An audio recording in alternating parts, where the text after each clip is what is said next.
Hey everybody, it's John B. Today I'm going to be giving you my top 5 reasons why Massachusetts and Arizona are totally different. Stick around.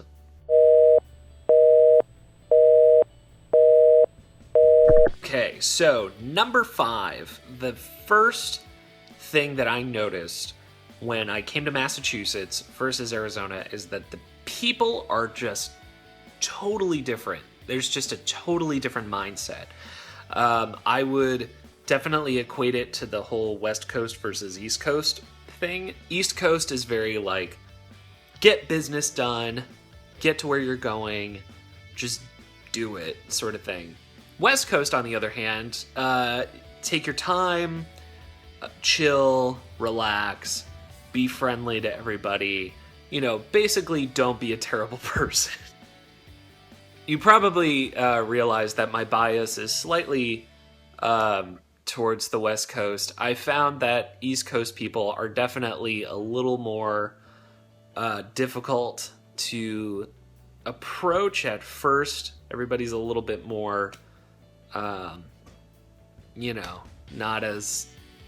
not as super outwardly nice. That just might be a Boston thing, you know. That might be a big city thing, honestly, because some of the North Shore people are pretty nice.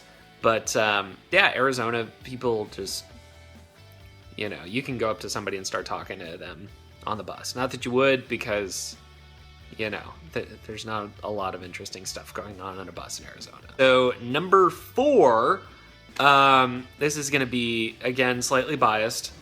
I apologize, but Mexican food. What the hell?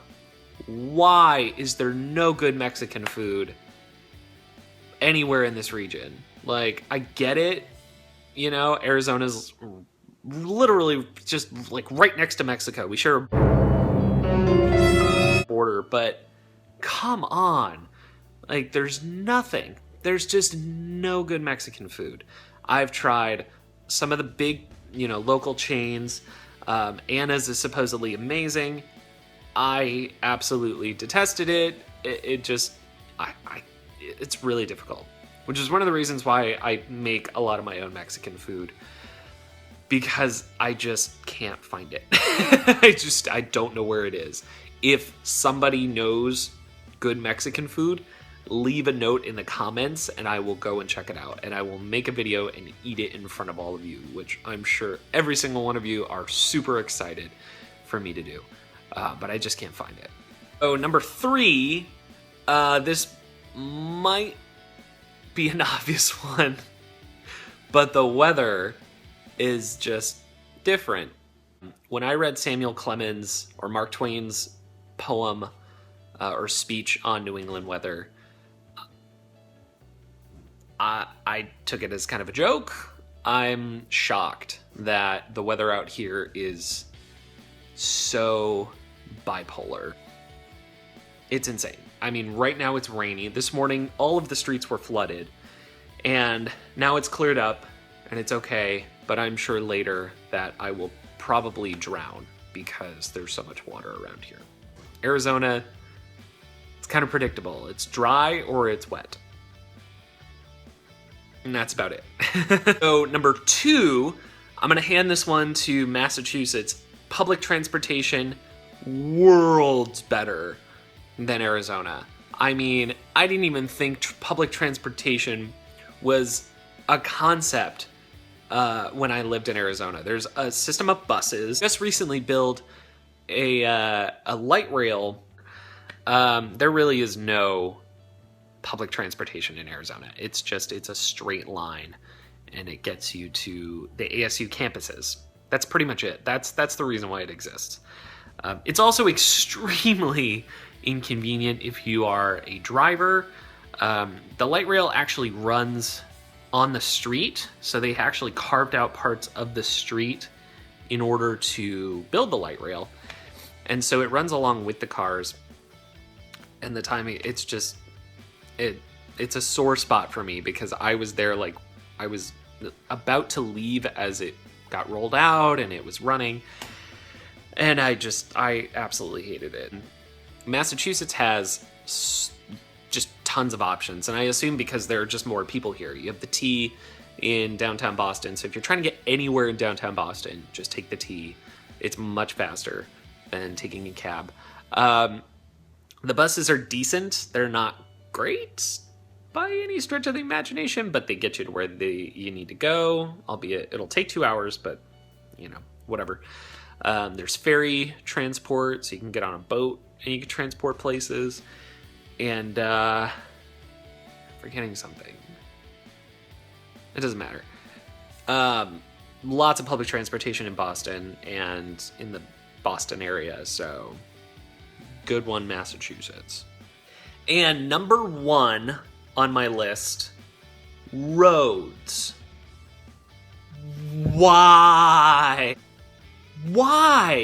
They're so bad. I'm not just talking about the physical roads, okay? The thing that you put your car on that you travel with.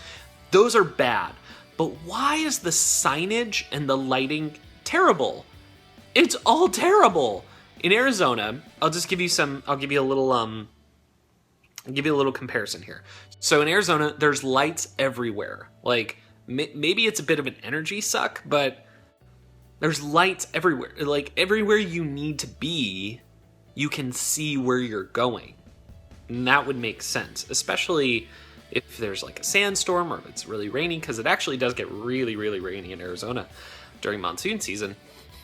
There's lights everywhere, so you could be like, oh, look, there's a person that I'm going to hit. I better stop. Massachusetts, it's like driving through a freaking Sarlacc's butt.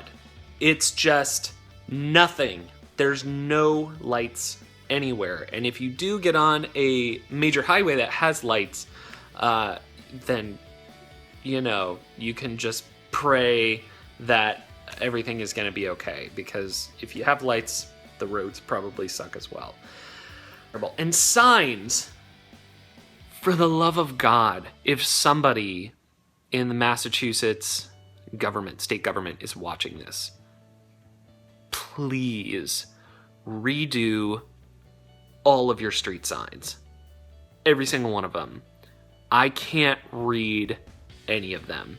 If you are driving, you're gonna turn down the wrong street. Or you miss your street because you don't know where anything is. For example, this road that is right out in front of us is Winter Street.